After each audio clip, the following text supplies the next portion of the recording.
I will say this about Greenland. We need Greenland from a national security. አወዛጋቢውና አነጋጋሪው የአሜሪካው ፕሬዝዳንት ዶናልድ ትራምፕ የአሜሪካን ጥቅምና ሉዓላዊነትን ለማስጠበቅ የሚወስዷቸው እርምጃዎች ፕሬዝዳንቱ ምን ነካቸው የሚያስብሉ ጥያቄዎችን እያስነሱ ይገኛሉ። የአሜሪካው ፕሬዝዳንት የግሪንላንድን የመጠቅለል ሐሳባቸው ዋናው የደህንነት ስጋትን ከመቀነስ አኳያ የታለመ ነው ብለውታል። ትራምፕ ይህንን ይበሉ እንጂ ግሪንላንድ ዩራኒየም፣ አይረን እንዲሁም ከፍተኛ የሚባል የነዳጅ ክምችት ያለባት በተፈጥሮ የበለጸገች ደሴት መሆኗ ተፈላጊነቷን ከፍ እንዳደረገው ይነገርላታል። ሆኖም አወዛጋቢው መሪ ዶናልድ ትራምፕ ግን ሀገራትን የመጠቅለልና የመምራት ሉዓላዊነትን ያላከበረው ሂደታቸው በዓለም አቀፍ ደረጃ ትችትን እንዲሰነዘርባቸው አድርጓቸዋል። አሁን ላይ አነጋጋሪ ሆና ከቬንዙዌላና ኢራን በመቀጠል ሌላኛዋ ትኩረት የሆነችው ደሴቲቷ ግሪንላንድ ሆናለች። በተለይ ከፊል ራስ ገዝ የሆነችው ግሪንላንድ ለመጠቅለል ያቀረቡት ሐሳብ ትልቅ የጦርነት ስጋት እንዳይቀሰቀስ የሚሉ መላምቶች እንዲሰጡበትም አድርጎታል። ቀነቀጠሮ ያስቀምጡላት ዶናልድ ትራምፕ በውድም ይሁን በግድ ግሪንላንድ የራሳችን ግዛት እናደርጋታለን ሲሉ መዛታቸው እንደቀጠሉ ይገኛሉ። የአሜሪካው ፕሬዝዳንት ዶናልድ ትራምፕ በቀላሉ ወይም ደግሞ በከባድ መንገድም ይሁን የኛ እናደርጋታለን ሲሉ በተደጋጋሚ መናገራቸው አሁንም ስለ ግሪንላንድ አነጋጋሪ ጉዳዮች በጥያቄ ውስጥ እንዳሉ ናቸው። በመሆኑም ለሁሉም ግልጽ እንዲሆን እንፈልጋለን ሲሉ ተናገሩት። በአሜሪካ ቁጥጥር ስር መሆን ግሪንላንድ አትፈልግም በማለት የግሪንላንድ ባለስልጣን ሐሳባቸውን እየሰነዘሩ ይገኛሉ። በተያያዘም በጉዳዩ ላይ አስተያየት የሰጡት የዴንማርኩ የውጭ ጉዳይ ሚኒስትር ላርስ ራስመሰን እና የግሪንላንዱ አቻቸው ቪቪያን ሞስቪልደት ወደ አሜሪካ ተጉዘው ከምክትል ፕሬዝዳንት ጄዲ ቫንስና ከውጭ ጉዳይ ሚኒስትሩ ማርክ ሮቢዮ ጋር ይወያያሉ ተብሎ ይጠበቃል። በውይይታቸው የአሜሪካን ጥያቄ በውይይት ውድቅ እንደሚያደርጉት ነው የሚገመተው። የግሪንላንድ ጥያቄ ዋናው ስጋት የኔቶን ሕልውና የሚፈታተን በመሆኑ ለኔቶ መውደቅ ምክንያት ሊሆን ይችላል የተባለው ይህ የአሜሪካ የግሪንላንድን ጥያቄ የትራምፕ ሂደትም የኔቶ አባል የሆኑ የአውሮፓ ሀገራትና ጉዳዩ ያሳሰባቸው እንደ ካናዳ፣ ዴንማርክ ያሉ ሀገራትም በጉዳዩ ላይ ተቃርኗቸውን እያስቀመጡ ይገኛሉ። በሁለቱ ሀገራት መካከል ያለውን ግንኙነት መወሰን የሚችሉት ግሪንላንድና ዴንማርክ ብቻ ናቸው ሲሉም የአውሮፓ ሀገራት አስተያየታቸውን እየሰጡ ይገኛሉ።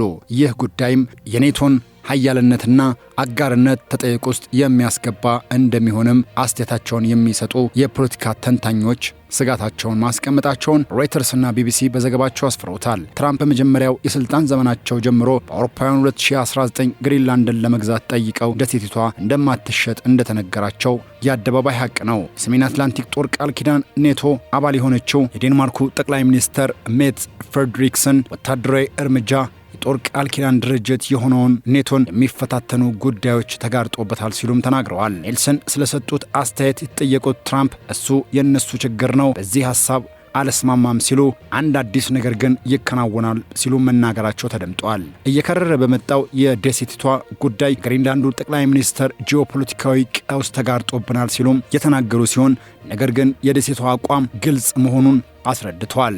እኛ በአሁኑ ሰዓት አሉ ከዴንማርክና ከዩናይትድ ስቴትስ መካከል አንዱን መምረጥ የግዴታ ቢኖርብን እንኳን ዴንማርክን በቀዳሚ ምርጫነት እናስቀምጣለን።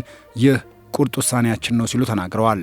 ለሁሉም ግልጽ እንዲሆን የምንፈልገው ነገር ቢኖር ግሪንላንድ በአሜሪካ ቁጥጥር ስርና አስተዳደር ውስጥ መሆን አትፈልግም ብለዋል። የዴንማርኩ የውጭ ጉዳይ ሚኒስትር ላርስ ራስሙሰን እና የግሪንላንድ አቻቸው ቪቪያን ሞስቪልድ በተመሳሳይ አቋም የአሜሪካው ፕሬዝዳንት ዶናልድ ትራምፕ ጥያቄን ሳይቀበሉት ውድቅ አድርገዋል። የአሜሪካው ፕሬዝዳንት ዶናልድ ትራምፕ ሩሲያና ቻይናንም በተመለከተ በሰጡት አስተያየታቸው ግሪንላንድን እንዳይጠቀልሉ ለመከላከል የተወሰደ የሉዓላዊነት እርምጃና ጥንቃቄ ነው ሲሉም ፕሬዝዳንቱ ተናግረዋል። ሁለቱ የአሜሪካ ባላንጣ ሀያላን ሀገራት የአሜሪካን አካሄድ እያወገዙት ይገኛሉ። በደሴቲቷ መፋጠጥ መዘዙ ብዙ ሊሆን ይችላል ባዩ የቀጠናው የፖለቲካ ተንታኞች በስተው ይደመጣሉ። ይህ አካባቢያዊ ጉዳይም በተመለከተ በሰጡት አስተያየትም ዓለም አቀፍ የመገናኛ ብዙሃን በርካታ ጉዳዮችን በማንሳት የጉዳዩን አሳሳቢነት እያነሱ ይገኛሉ።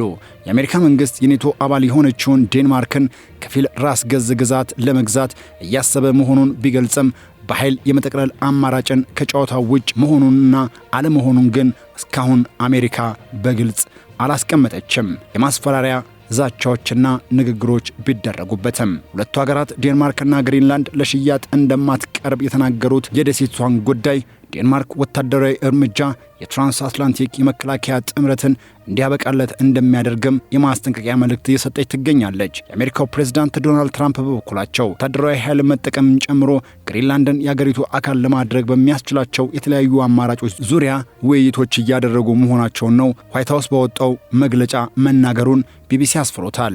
ዋይት ሀውስ ሌላ ባወጣው መግለጫው ላይ እንደተናገረው ከሆነ ሮይተርስና አልጀዚራ እንደዘገቡት የኔቶ አባል በሆነችው ዴንማርክ ስር የምትገኘውና ከፊል ራስ ገዝ የሆነችውን ግሪንላንድን የመቆጣጠር ቅድሚያ የሚሰጠው የብሔራዊ ደህንነት ጉዳይ ነው ሲል ዋይት ሀውስ አስታውቋል።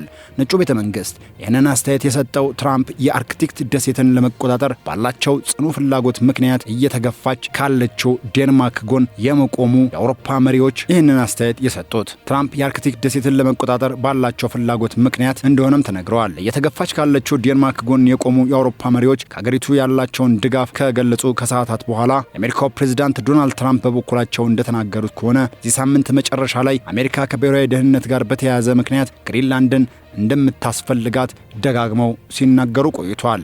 ይህ ጉዳይ እንዴት ሆኖ ተግባራዊ ሊደረግ እንደሚችል ግን እስካሁን እንቅጩን የተቀመጠ ነገር የለውም። በትራምፕ ተደጋጋሚ አስተያየቶች ያልተደሰቱት የዴንማርክ ጠቅላይ ሚኒስተር ሜት ፍሬድሪክሰንም በአሜሪካ የሚፈጸም ማንኛውም ጥቃት የኔቶ መጨረሻ እንደሚሆንም ማስጠንቀቂያ እየሰጡ ይገኛሉ። ይህ የኔቶ የመጨረሻ የህልውና ማብቂያ ከሆነ በአውሮፓ ሀገራትና በምዕራባውያን መካከል ያለው ሌላው አለመረጋጋት የሚሰፍንበት ሁኔታን ሊያስከትል ይችላል። ዋይት ሀውስ ባወጣው ሌላኛው የማክሰኞ መግለጫ ላይ እንዳሰፈረው ከሆነ ፕሬዝዳንቱና ቡድናቸው ይህንን አስፈላጊ የውጭ ፖሊሲ ግብ ለማሳካት የተለያዩ አማራጮች ላይ እየተወያዩ እንደሚገኙ ሲኤንኤን ዘግቦታል። በእርግጥም የአሜሪካንን ጦር መጠቀም ሁልጊዜም ቢሆን ጦር ኃይሎች ዋና አዛዥ እጅ ያለ አማራጭ እንደሆነ አሜሪካ ተናግራለች። የሰሜን አሜሪካና አውሮፓ ሀገራት ያቀፈውን ወታደራዊ ጥምረት ኔቶ አባላት መካከል አንዳቸው ላይ የውጭ ጥቃት ቢሰነዘር አገራቱ እገዛ እንደሚያቀርቡም ይጠበቃል። ታዲያ ይህ ቃል ኪዳናቸው አሁን ዶናልድ ትራምፕ ሊፈጽሙት ባሰቡት ግሪንላንድን የመጠቅለል ውሳኔ ተግባራዊ ይደረጋል ወይስ እንደተባለው የኔቶን ህልውና ላይ አደጋ የሚጋርጥ ድርጊት ይከሰት ይሆን የሚሉ ጥያቄዎች በበርካቶች እየተሰነዘረ ይገኛል። የአውሮፓ ሀገራት ለዴንማርክ ያላቸውን ድጋፍ በአሁኑ ሰዓት እየገለጹ ሲሆን ዩናይትድ ኪንግደም፣ ፈረንሳይ፣ ጀርመን፣ ጣሊያን፣ ፖላንድ፣ ስፔን እና ዴንማርክ መሪዎች በጋራ ባወጡት መግለጫቸው ላይ ግሪንላንድ የህዝቧ ነች፣ ግንኙነታቸውን በተመለከተም መወሰን የሚችሉት ዴንማርክና ግሪንላንድ ብቻ ናቸው ሲሉ የአሜሪካው ፕሬዝዳንት ዶናልድ ትራምፕ እየወሰዱ ያሉ እርምጃና አካሄድ ውጤታማና ተስፋ ሰጪ አይደለም፣ ይልቁኑ ግጭትን የሚጭር ሲሉ ያላቸውን ስጋትና ድጋፍ ገልጸዋል።